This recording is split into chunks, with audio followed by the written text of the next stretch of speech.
I guess it is. Yeah. Good morning, sunshine. Good morning. Dude, what happened? I said on commentary, this is the Super Mario Brothers 2 Wednesday night fights where you wake up at the end and you're just like, oh, it was a dream. It was a dream. Oh. I guess I won. Huh. Okay, so I had to ask, though, because me and Bam didn't know, did you drop a game before Grands? No. No, yeah, you didn't drop a single game. So you played, like, mostly Mario and Luigi's, like, all day, right? Yeah, because, well, I played 2 Sheiks, and I played a Mii Gunner, and then I played Luigi, Mario. Okay. How'd the Mii Gunner go? It was actually game 3. Game Then you did drop a game. Oh, you're right. You're absolutely right. I forgot. Me too. It's okay, me too. It was off stream. Oh, but, all right. Game 1, I won kind of solidly. Game 2, I had a huge lead. I went for needles to bouncing fish. The bouncing fish missed, and I double jumped and he footstooled me. And I was like, oh, that sucks. Yeah. That's one way to drop a game. Yeah. But then you won game 3. And yeah. Okay. Game 3 was, I don't think it was comfortable. Or it was like, it was at least like he got me to my last stock, if I'm not mistaken. Okay. So then when I got on with you versus Elegant. Oh, God. I faced Con. Oh, God. I'm going to do this all week. I got to make sure I lab this. Like, make sure I really know which Luigi's which. So it was you versus Con. Okay. Oh, that's right, because he, like, popped off in the middle. Talk to me about that. Like, did you think you were dead, or did you think... No. you pretty confidently knew you were going to live? Okay, so funny story. You didn't hear this. I don't think anyone else heard this. But, I mean, I figured if I double jump, I have a chance of dying, so I'm just going to upbeat early. And I upbeat into his cyclone, and then it was like, yeah! And then me sitting in my chair, I was like, where are you going? And then I double jump upbeat, and I just recovered. And you said where? Yeah, I said, where are you going? You're like, bruh. Like, I won the match, and I was like, that was amazing.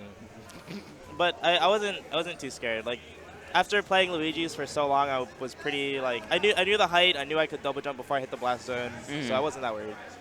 And you really had that edge guarding just yeah. Textbook down.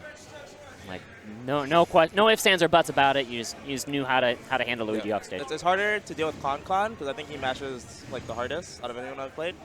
So I didn't want to risk like any just in case. Like I would still try to edge guard him, but I wouldn't go like the full edge guard, because if I mess up and he just so happens to mash a little above me, then I'm dead. Right. Yeah. The reversal. Like all the Luigis are so good at just finding that reversal. So. Yeah. Understanding the risk reward there is pretty important. You clearly had that down. You made it your way to winners finals. So let's talk about the first set though. Of Grands? Of winners. You versus Zenyu, the 3-0. I felt like he wasn't playing that good. Like I felt like he wasn't playing that great, and I felt like he felt that too. It was like a unspoken argument, or not unspoken agreement.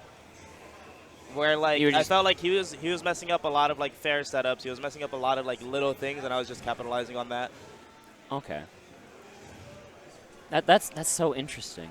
I'll have to watch that because then I feel like the winner set just was like the prelude to the Grands, and then the Grands was just that first set was very much the opposite. Oh yeah. Game 2 sucked. I don't know. I guess I DI'd the wrong way. I tried to DI down just to be safe, and then like I still died. I was like, oh, that sucks. And that was FD? Yeah. And that was at like 56. You got grabbed at like 20? I got hit to 56, if I'm not mistaken. 56 or 57. It was not a lot. It's not a lot. And that's a little bit of the Sheik territory is just that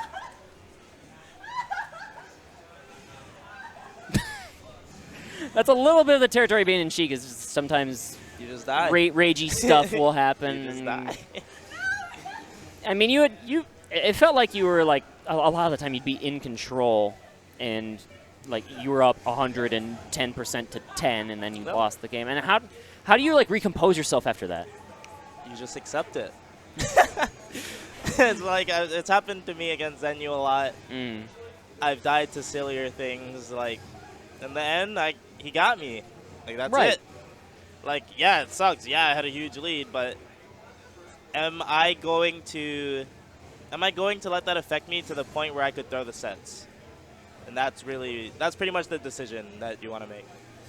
Right. Yeah. I know a lot of Sheik players who can struggle with like the composure thing. Mm-hmm. And so Definitely, because they're like, dude, I worked so hard, and then this guy just spams up smash and he gets me once, and I die, and I'm like, he got you. Like that sucks. Like that's it. that's the way all asymmetrical fighting games work. It's like some characters will have tools that others don't, and you chose these tools for this reason. You have to accept the drawbacks, pretty much. So let's go into set 2. It went to game 5, and just what are your general thoughts on how that went to start? I don't know. I just hit him and I gimped him, and I was like, oh, okay. The first stock, I knew he overcommitted, so I was like, if he doesn't double jump up B immediately, I'm just gonna get a footstool. And I was like, oh well, there goes momentum. And I think I just got a gimp on him because I hit him out of his double jump, and it was like I'm either gonna bouncing fish immediately or I'm gonna delay my bouncing fish. It was 50-50. I got the read for the air dodge, so I got gimped. I don't know if that was game 1 or game 2. That was one of 4 stocks. Game 1 and 2 were like they just happened. Oh, yeah. I was so sad about game 1. So like I changed my song that I was listening to. And then, like, before the drop happened, like, the game was done. Oh, really? Yeah. Like, the game finished, and I was like, my song's just about to drop. And, like, You didn't even need the power. But I felt you had it within you, VoiD. You had it within you. Sometimes. Sometimes. You were pretty awake for those games 1 and 2. You had them in the book. Afterwards, I was like, yeah, like, winners, the first set of grands, like, that woke me up. VoiD's no longer asleep. you were ready for it, and then you were up 2-0, and then he brought it all the way back to game 5. Yeah. Usually, I'm not too. If it comes to game 5 where I'm up 2-0, I'm not too worried because you get a lot of room to reflect. Like, hey, I lost this game. Why did I lose this game? And then, hey, I lost the next game. Why did I lose that game? So, in comparison, they can be like, oh, why did I win? But I feel like the person losing, like if you're up 2-0 and the person losing, like if you go from 2-0 to 2-2, then you get a lot of room to reflect while the other guy's just like, all right, well, I beat him in these 2 games. Now I have to do it one more time. And so you take every single loss, even within a set, not even just the whole set as a whole, and you reflect on it in that moment. Yeah.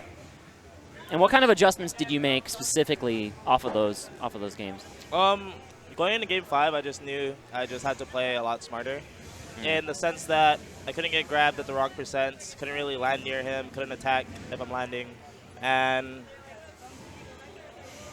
overall, just like be smart when it comes to landing near him, because I picked Town and City because I would have platforms to land on. I would be able to just land a lot safer, and a lot of the time it would be I was like barely losing like these very micro spacey neutral baits games 3 and 4. So I was like, I'm not gonna really go for those situations anymore. I'm just gonna kind of wait because these situations I was winning them in winners finals. I was winning them slightly in the first set, and then I was just straight losing them. So I was like, don't do that anymore. So game 5, it was like I got the first stock because I just kept ledge trapping him, which was really good. And then it was like, just stay alive, just stock tank. Because the longer I stay alive, the more extra credit I can get. And then he got my stock, and I was like, if I get grabbed, I lose. So I played to not get grabbed. Like, I was like, if he's moving here, I don't want to get grabbed. If he's moving here, I would just play like to the point where I just don't want to get grabbed. And that stock, luckily, I read him on the first like grab attempt. I got an F tilt, and I was like, all right, and the rest was history. All right, well, I will not keep you any longer. Thank you for the very, very great interview. Like, you're a great interviewer. Thank you. Well, I'm a great interviewer. You're a great interviewee. Yay. And I appreciate it. I really hope that people who are at home just looking for ways to improve their game just really consider the mindset and like the analytical way you take every single win and loss in bracket. And that's such a great, like a key part of improving is being able to just quantitatively look back and say, I found like A, B, and C that I need to change. Yeah.